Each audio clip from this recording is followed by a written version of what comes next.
Good evening, this is Brass Tacks. I'm Zaka Jacob. There's been a massive multi-state terror module that's been busted in a joint operation by the Delhi Police Special Cell and the Uttar Pradesh Police. Now, 6 people have been arrested who were planning to attack major cities during Navratra as well as the Ram Leela festivities, all of which are coming up over the next few weeks. 2 out of these 6 people who've been arrested had been trained in and by Pakistan. Are we still, ladies and gentlemen, are we still going to live in denial about Pakistan-sponsored, Pakistan-based and Pakistan-funded terror that is directed at this country? And more so now when Pakistan is gloating that they've got their tentacles and they've got their men installed in Kabul. So what is next? Is Kashmir next? And how seriously should we take this threat, given not just the upcoming festival season, but more importantly also elections to major states that are due in the next few months? All that and more coming up over the next 30 minutes. But first, the story so far.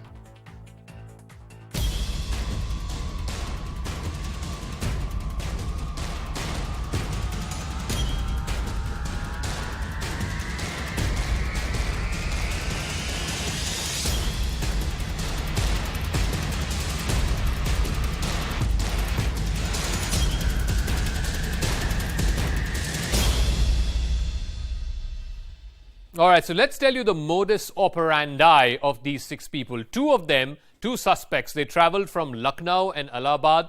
They went to Muscat in Oman. This was back in April of 2021. These 2 suspects, Osama and Zishan, they then traveled by boat to a town close to the Gwadar port. Remember, this is in Pakistan. It is Pakistan's big port that is being built with the help of its all-weather friend China. The Pakistani national receives Osama and Zishan and then takes them from the Gwadar port to a farmhouse in a place called Tatta. Osama and Zishan are trained by 2 people who are suspected to be involved with the Pakistan army. Then Osama and Zishan are trained in making bombs, in firing semi-automatic machine guns, AK-47s, etc. Osama and Zishan train in Pakistan for about 15 days, after which both of them return to Muscat and then they come back to India.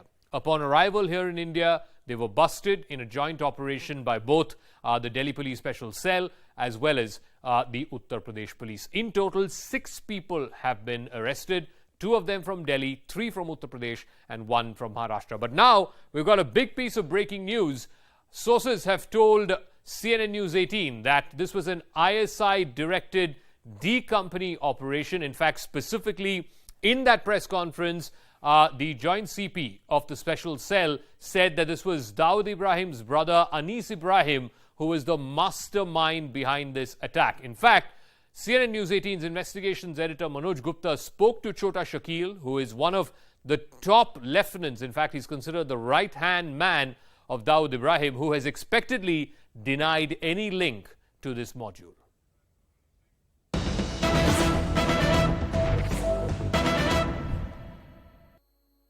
ये आज Delhi police ने बॉम्बे और UP police ने एक बहुत बड़ा gang पकड़ा है, जिसमें लड़के पाकिस्तान से ट्रेंड होकर के आए हैं, एक्सप्लोसिव पकड़े गए हैं और उन्होंने ये बोला है कि जो है ये पाकिस्तान से सारा का सारा एक्सप्लोसिव आया था और जिसमें बाद में टेक्निकल उस जानकारी से ये पता चला है कि ये सारा का सारा इसके पीछे डी कंपनी थी। उसके बारे में आपका क्या कहना है? देखो यार, पहली बात तो जो सवाल किया है वो टोटल गलत है और इसमें हम लोगों का कोई लेना देना नहीं है। और जिन लोगों को पकड़ा है उनसे सही तरीके से इन्वेस्टिगेशन करें आप लोग, उसके बाद फिर मुझसे बात करें कि वो हमारे आदमी है या नहीं है। कभी भी उठा के आप लोग ये सवाल कर लेते हो, पहले आप उसकी जांच तो करें। इतनी एजेंसी है और आपके पास इतनी पुलिस है और इतने डिपार्टमेंट बने हुए हैं, उनको पहले इंक्वायरी तो करने दें, उसके बाद इल्जाम लगाए आप हम लोगों पर। लेकिन सर, इसमें जो एक सबसे बड़ी बात ये आ रही है, जो थ्योरी यहाँ पर बनाई गई है, जो कि एजेंसीज को टेक्निकल उससे पता चला है और एनालिसिस से पता चला है कि डी कंपनी जो है एक बहुत ज़्यादा प्रेशर में है आईएसआई के, और आईएसआई उनको कह रही है कि आप नॉन परफॉर्मर्स बन गए हो, आप लोगों ने कुछ नहीं किया। सुनने में आया है कि आपके काफ़ी सारे अटेम्प्ट यहाँ पर फेल हो गए और दाऊद साहब के सारे एसेट्स फेल हो गए। उसके बारे में आपका क्या कहना है? ये तुम्हारा सवाल ही गलत है भाई। पहली बात तो ऐसी कोई बात नहीं है। अगर हम अपने घर में आराम से बैठे तो आप लोग क्या चाहते हैं हम कुछ करें? ठीक है, लेकिन इसमें आप पूरी तरह से मना करते हैं कि आपकी इसमें कोई इन्वॉल्वमेंट नहीं है? बिल्कुल नहीं है, बकवास है, टोटल बकवास है। All right, that was CNN News 18's investigations editor Manoj Gupta speaking to Chota Shakil, who, as expected, has denied any role in this terror module. Let me now go across to our guest, Nalin Kohli, spokesperson of the BJP, joining us. Major retired Mohammad Ali Shah is a defense expert. Alok Bansal is the director of India Foundation. Praveen Swami is group consulting editor with Network 18. And Mona Alam, senior journalist, joining us from Pakistan. Nalin, you know, the question that is primary is we have seen developments in the neighborhood. We have seen what's happened in Kabul. We have seen what's happened in Afghanistan, the Taliban takeover of that country, and how it is aided and abetted, funded, sponsored entirely by Pakistan and by the ISI. How long are we going to continue, or at least some folks here in India are going to continue to live in denial about Pakistan-based, Pakistan-sourced, Pakistan-funded terror that is directed at India? There are two paths that need to be considered, Zaka. Is number one, there is an interest group in Pakistan within its establishment. I don't use the word government because the establishment is wider than the government. That obviously has had an issue with India and has looked at a policy of 1,000 cuts for the last several decades. And terrorism as an instrument of state policy has been pursued by it, though of course there's a denial of it. We've done what we've had to, the most recent being of course the surgical strike and Balakot. Yeah. Now that does not mean that the whole nation of Pakistan in terms of its people and others are at war with India, but this establishment and this part of this establishment certainly consistently has been. And that truth has to be recognized. And that's where the difference of opinion between the two countries comes.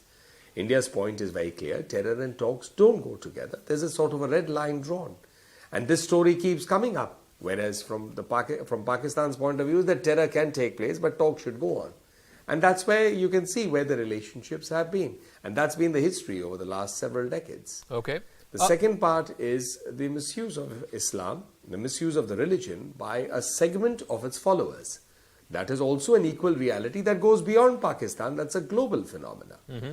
Now, this is something that Muslims also say, that there is a small minority in that religion who, on a daily basis, become terrorists, they go kill others, and they kill including their own Muslim brethren. So it's not as if it's looking at only a religion, but it is becoming a problem. And it's in multiple countries across the world. This also needs to be addressed by who? By Muslims for their isolating these elements and coming out clearly. Denial for political reasons or others is not going to remove the problem. No, so I want to ask... Because eventually the bomb of the terrorist does not see who it's attacking. Absolutely. So both have to be addressed. So I want to ask Praveen Swami, just in terms of the events of the last few weeks, is there a feeling, and we've been talking about this, that some of these, Taliban cadre who basically now that Kabul has fallen, now that their government is in power, may be redirected to Kashmir. But how much of a worry is there that this could spread beyond just, cadre being repatriated from there? This could possibly also, like in the case of this terror module that's been busted, this could be Indian nationals who are picked up by agencies like the ISI. At least the Delhi police in its press conference on record saying 2 out of these 6 went to Pakistan to get trained. So how much of a worry is that? Zaka, I don't think there's much concern about the Taliban per se. Even earlier when the Taliban were in power, there was no record of Afghan Taliban certainly in any significant number coming to fight in Kashmir. The real concern is more about groups like al-qaeda in the Indian subcontinent, which have been embedded in the Taliban umbrella. We know numbers of Indian nationals were involved with AQIS. In fact, one of its founding head was an Indian national, Asim Omar, from Uttar Pradesh. We know that elements of the so-called Islamic State with close links to the ISI were trained in suicide attacks, individuals from Kerala. And the worry is that some of these individuals could now find a safe haven and a base from which to operate and carry out strikes in India. Okay. Now, since the Pathankot terrorist attacks, we haven't had a major terrorist attack outside of Jammu and Kashmir carried out by any jihadi group. And one of the explanations for that has been that possibly sensing the risk of war, the ISI scaled that back and also cut back weapon supplies to groups. On the other hand, we've had a steady string of terrorist plotting attacks arrested by the NIA and other terrorist groups.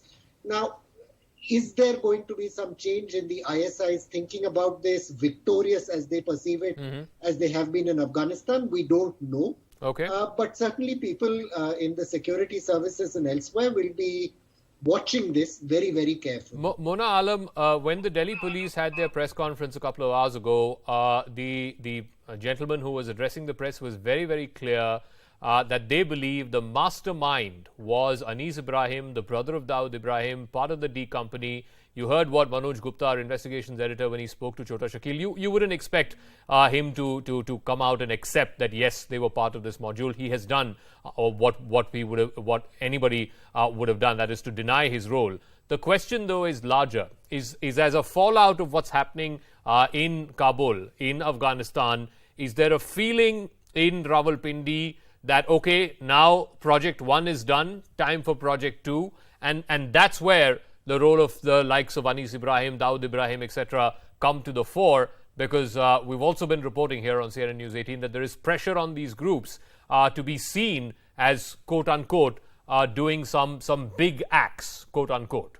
Mona Alam.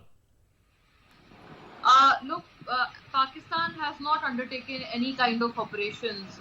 These are just allegations leveled upon us, and the only factor which you have been attributing as the biggest factor in the fall of Panjshir and the fall of Kabul was, the visit of DGISI. But as you know, and this is an open secret now, that a lot of regional intelligence chiefs were also there in Kabul at the same time. So this alone factor is remotely attributed to the entire episode. This is the only but you don't think that DGISI going there on a Saturday and on Tuesday the government getting formed after weeks of infighting, you think that's a mere coincidence? Look, if this wasn't a coincidence, then the fall of Kabul had happened on the 15th of August. Yes. And General Affairs, at that point in time, he was here in Rawalpindi, he was here where he's always been. He was nowhere remotely around Kabul. Ma'am, So, out of the 33 members who are part of this Taliban cabinet, do you know how many of them sought sanctuary in Pakistan over the last 10 years? 21 of them. The last 20 years have seen a lot of regime changes, and there hasn't been a constant regime here in Pakistan in all those 20 years. But the ISI has been constant. Pakistani interests have been constant. No, those things don't change. That's not the case, because if we were in such hunky-dory relationships with the Afghan Taliban, then they would have taken action against the TTP, which is constantly attacking Pakistan, which is constantly in Pakistan. So Major Muhammad Ali Shah, can you respond to Mona Alam? And I guess, there is a prevailing view in Pakistan, a majority view in Pakistan, that, what about the Tehreek-e-Taliban Pakistan? Every time this Afghan-Taliban-ISI relationship is brought into question, they say, but what about the TTP? And nobody has suffered at the hands of the TTP more than Pakistan itself has. So how do you respond to that? I'll answer that beautifully. Mona, I'm sure you'll agree that General Faiz Ahmed, the whole world saw, he was in Kabul, your ISI chief, to negotiate seats in the Taliban government. And he ended up getting his share of the pie. He ended up getting Sirajuddin Haqqani as an interior minister who is on the UN list of terrorists. And that was only possible because of the interference of General Faiz Ahmed, no other reason.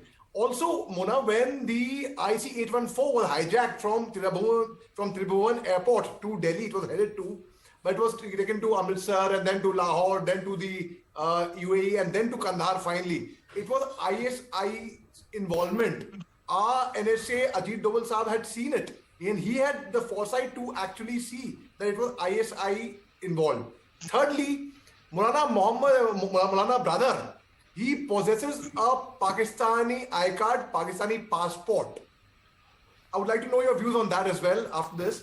Also in 1999. No, Mullah Baradar, The- it's an established fact that Mullah Baradar was in a Pakistani prison till 2018, and he was exchanged in release for some American nationals. It's a known fact. Akhundzada is in Pakistan is a known fact. And like I said, Sirajuddin Haqqani, who's a UN designated terrorist to be the interior minister of a government. I mean, surely, Mona, let's not pretend that, we're all amateurs here. We're not. I mean, it's there for the whole world to see. If you're trying to say that, some terrorists have taken control of Kabul and they're now in charge of the new Afghan government, and that's all the validation is coming in only because they have the backing of Pakistan, then I'm sorry. Even the CIA chief and MI6 and whatnot, I mean, all of these people have been there. They're not just some terrorists. There are 5 of them who are designated by the United Nations under 1267 as global terrorists. Okay, I want to get Alok Bansal. I want to bring the focus back to what happened in Delhi today, this module that's been busted. Alok Bansal, how worried should India be? And I bring back the global context here because I think there is merit in this.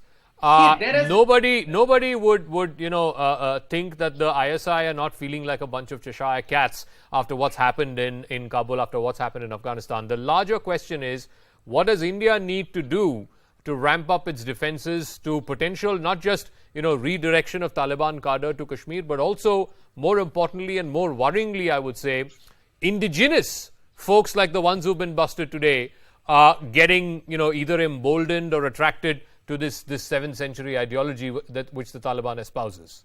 Alok Bansal. See, I just wanted to say that firstly, this success of Delhi police led by DCP Pramod Kushwaha is actually a major success, and Delhi's police special branch has been doing a wonderful job. Having said that, this particular operation very clearly highlights how ISI has been involved and how it is using third country operations to build up these sleeper cells. Now, these people who have been apprehended were sleeper cells, and there could be hundreds of such sleeper cells operating in India. At a time after their victory in Afghanistan, when they are feeling extremely buoyant and they feel that they have achieved one major success, they would want to trigger such activities inside India in a big way.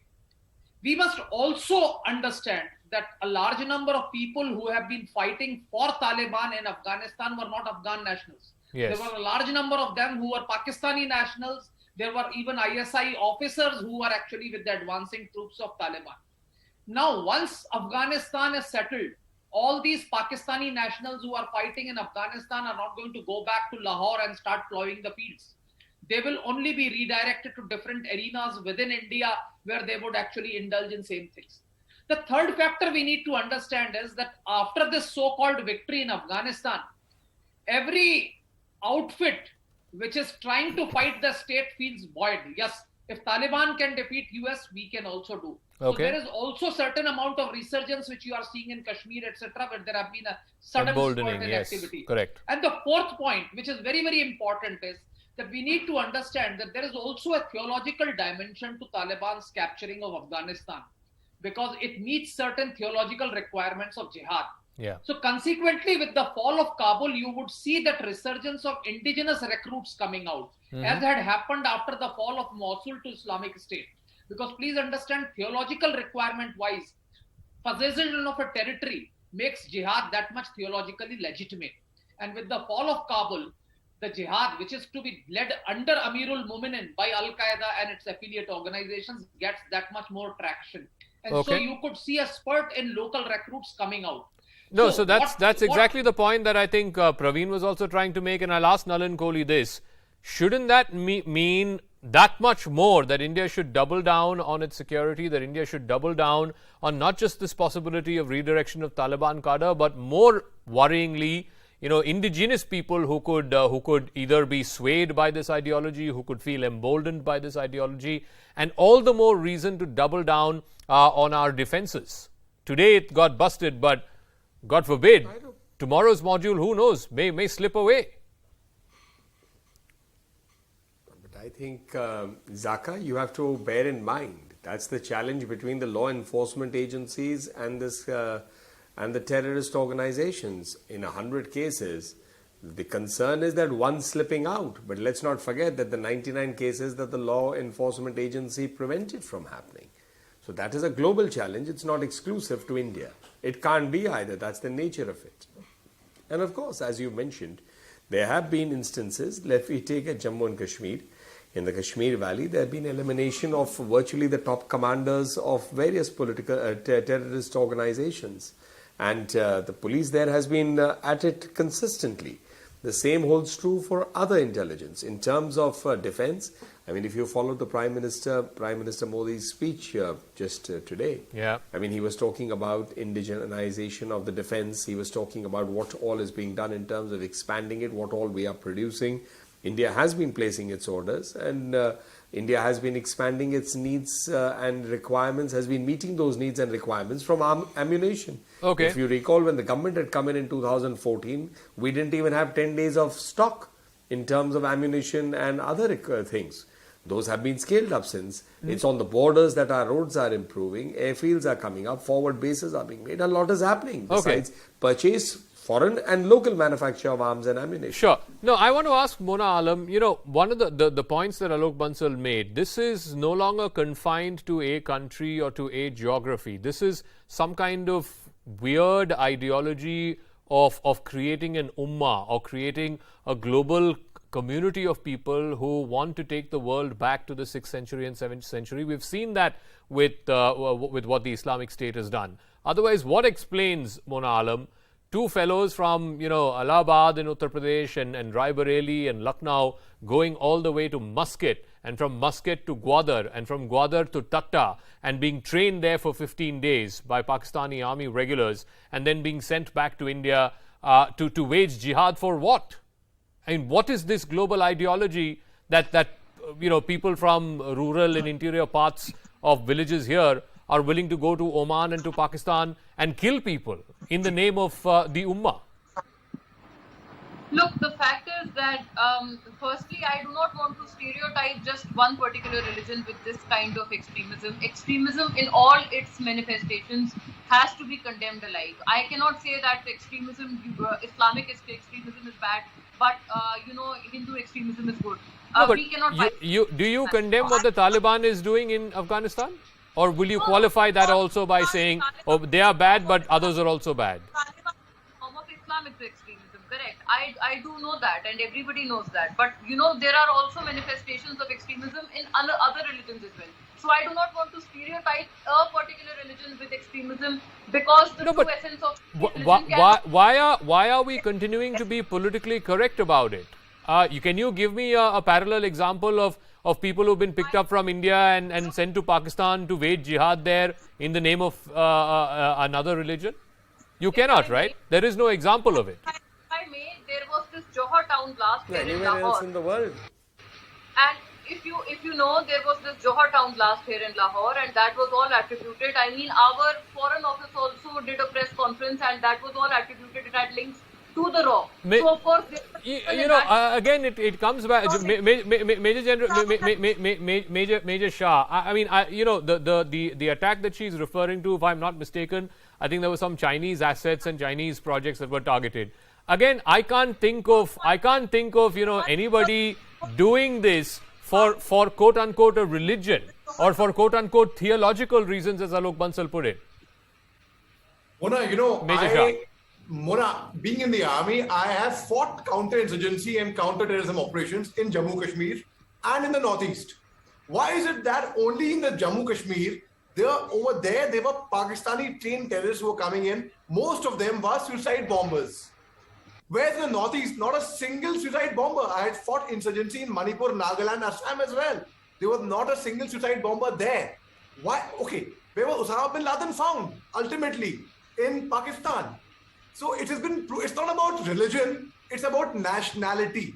Let's accept it. I'm sorry to, I'm being a gentleman over here, but it is Pakistan who has been promoting terrorism all throughout. No, I want to go back. I want to go back to Praveen and to Alok Bansal. Alok Bansal, I think the point that you made, whether it is, you know, the Paris attacks or the Brussels attacks, or go back all the way to 9/11, there is something that needs to be said about a bunch of people in whichever part of the world, whether you're in Egypt or in Indonesia or in India.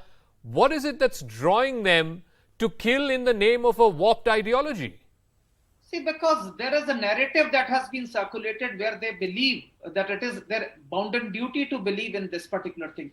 A certain narrative has been constructed around certain theological extracts. They've created a narrative combining certain hadiths and certain fake narrative by which people are drawn to this narrative, which global jihadi outfits like al-qaeda and Islamic State are coming out. And this narrative has been used by certain states to meet their own objectives. And that's what we need to understand, that with this fall of Kabul, you are going to see a certain amount of greater attraction towards this global jihadi outfits, as was witnessed after the fall of Mosul.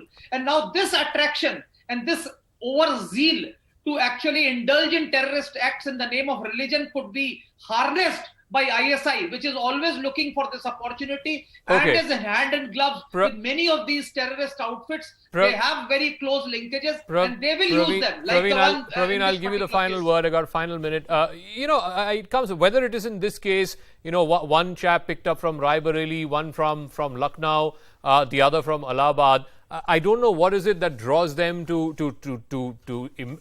undertake these journeys, which I'd imagine is a lot of hardship, going to Muscat and then from there to Gwadar and being picked up by somebody else, going to Tata, getting trained.